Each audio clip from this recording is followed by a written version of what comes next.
Moby, and welcome to the first of my development diaries for my sci-fi book series, The Advent Rebellion.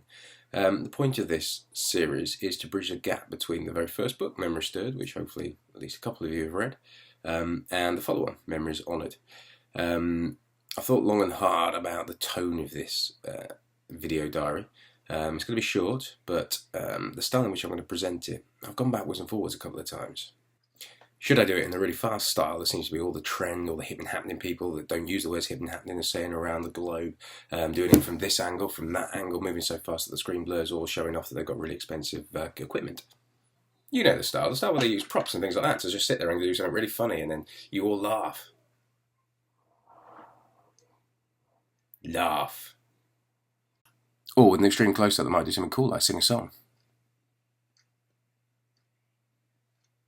It's not going to happen. Or there's what I like to call the Fiverr stylee. Hello. I have been paid a set amount of money, not very much, to speak eloquently at you and to make it look as though I'm not reading the screen in front of me. In the end, I decided I'd have to settle for just my own boring monotone voice.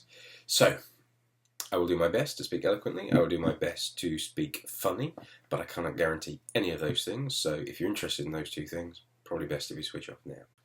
So, back to the books then. Memories Honoured, Season 2 of The Advent Rebellion. The point of these development diaries is to kind of keep you up to speed with where I am with the actual writing, where I am with their thoughts around the plot and the characters. I won't give away any spoilers, but I might give away some little tidbits, some little pieces of news that might be of interest to you. I'll talk about some of that later on. I also will do my best to not spoil Season 1, but you will get the most out of these if you had read the first book, which is a shameless way of plugging the fact that I'd like you to go and read the first book. One of the things I'm very conscious about with the first season is that it doesn't really answer that many questions about the rebellion, about what it's about, why they're picking on Thrain, what actually is going on. There's little tidbits given away. It doesn't really give you a solid indication of where the rest of the story is going to go. Originally it was supposed to, but as the first season developed, it became clear that I was actually enjoying more writing about both Thrain and Morgan and their journeys. About those two people being thrust into situations, for one, very far removed from what they wanted, what the normality around them was, and that they'd done their best to bury as deep as possible. For the other, for a life they kind of believed they wanted, but when it was thrust upon them, having to deal with that reality. Essentially, Thrain got what he wanted, but ended up fighting it, whereas Morgan was busy fighting what she actually really wanted. So Season 1 was mainly about those two characters growing up as events happened around them, whereas Season 2 they're going to take much more of a driving seat.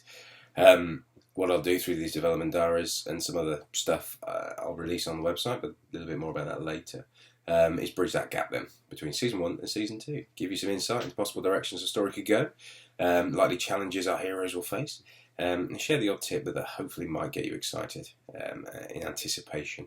If I maybe have some delusions of grandeur for a second, consider it like the series of J.J. Abrams teaser trailers, or the Joss Whedon behind-the-scenes glimpses you get. You'll get very little tangible information, but your anticipation will get a little tickle. And who doesn't like a little tickle? So a little bit about the actual writing that I've done in the last few weeks. The intention will be to do one of these each month, so let me cover December, as we're nearly at the end of it. Mistake I made in the first season, which, bear in mind, it was my first book, so I made a heck of a lot of mistakes, was that the first third of the story got a hell of a lot of attention during the outlining and the actual writing. I did a lot of thinking, I did a lot of planning, I did a lot of polishing, I did a lot of rewriting. The middle came together later on, and the end underwent a significant rewrite after my brilliant development editor got through with it. But I didn't do that much planning for the end. It kind of came together organically. I tried to push through the story without a clear plan of where I was going, thinking, hoping that it would come together at the end. And as a result of that, I ended up spending a lot more time on later drafts than I ever anticipated. For this draft, for the Season 2, I really wanted to learn from that. So since I put Season 1 up on pre-order, and just before it went live on December the 8th, I spent most of that time outlining. Took a break from actual chunky writing, hardcore writing if you like, and just played around with spreadsheets and ideas and thoughts, and stole a lot from other books and writing tips and techniques that I gathered over the months and years of doing this. Pulled together a nice template, and really worked through the whole story, beginning, middle, and end. It now feels much more solid. Season 2 feels much more solid than Season 1 ever did in terms of pacing. I've already eradicated and changed a lot of scenes that I would have done it through the draft process as opposed to through the outlining process. Most of the ones I've taken out were boring, simply just not looking forward to writing or didn't really move the characters or the story on.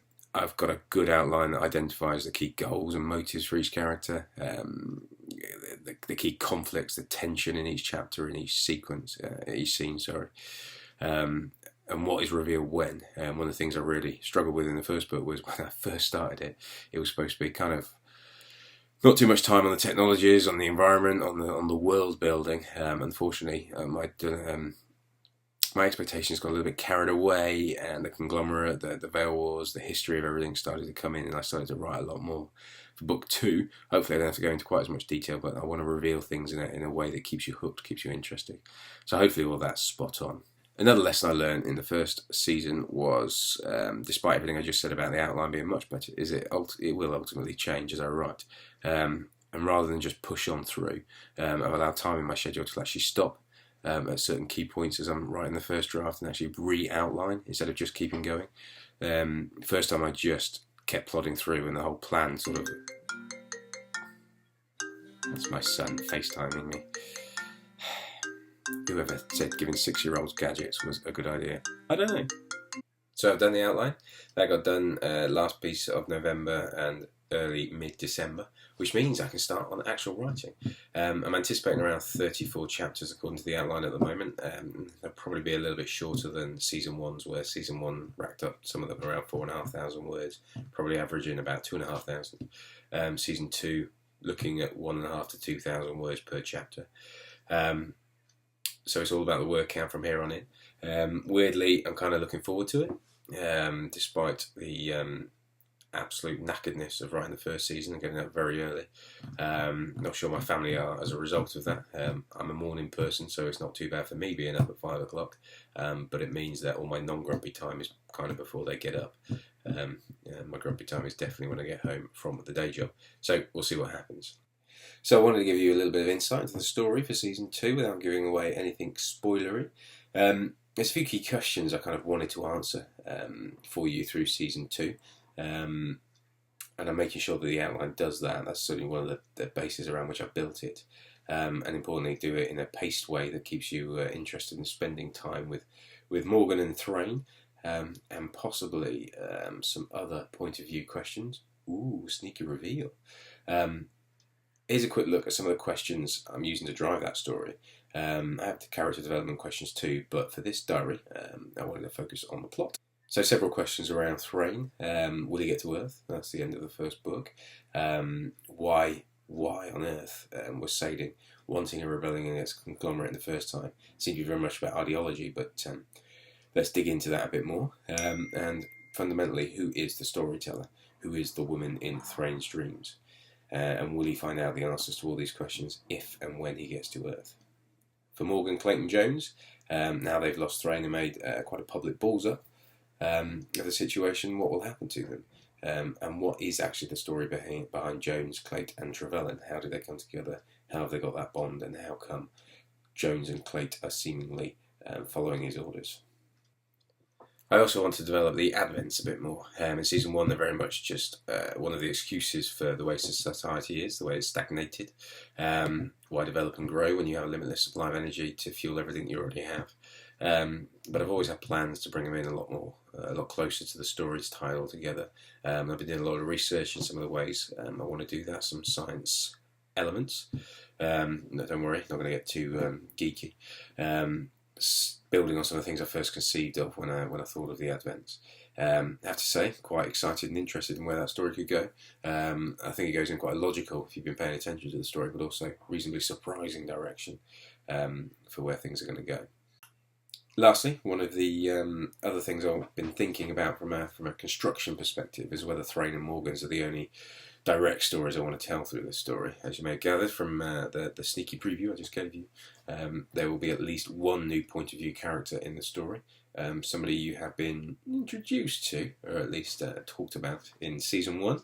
And I think this will help develop the story, give different perspectives. As much as I enjoyed writing Thrain, and particularly Morgan, I'm quite interested in telling other people's stories, so one to watch out for. So, what do we learn in this development diary? That I've pretty much finished doing the outlining and about to start that magic process called the first draft. I'm pretty certain it won't feel that magic a few days into it. I'll be banging my head against brick wall. But hey, I'm looking forward to that as much as anything else. And that excitement should balance out the early mornings that come hand in hand with that part of the process. You've learned about some questions. I'm going to drive the story forward. I'll be interested in your views as to whether you think these are the right ones, any you're gutted that I've missed. And that season 2 will introduce at least one new point of view character. Someone I may just introduce you to sooner rather than later if you keep your eyes open on the website. So way back at the beginning of this diary, I talked about other things I might be doing to keep you interested in the story. So there'll be a few things appearing on the website, some little short stories that link a few things together, or perhaps give you some prequel information that might be of interest to you. I might even be releasing the odd snippet from season 2 as the draft comes together. First pieces of those will be landing earlier in the new year. Those amongst you may have already seen a little bit of a snippet between Thrain and his handler. If you go and have a look at the news section of my website. One of the other things I've done is set up a Pinterest board. Must admit, quite a cool little social media thing I've never used before, but I quite like it. And what I'm doing in there is I've got a board called Memories on it, which I'm capturing images and ideas that help inspiring things, locations, casting ideas. You can find them all on my Pinterest board. Links will be in the notes that accompany this video. Pop along, take a look. And as with everything that I do, feel free to shout if you've got any questions, ideas, if they spawn any thoughts in your own mind, let me know. So, hopefully you enjoyed this first development diary. Hopefully I'll get better at doing them. And I'll see you in a month.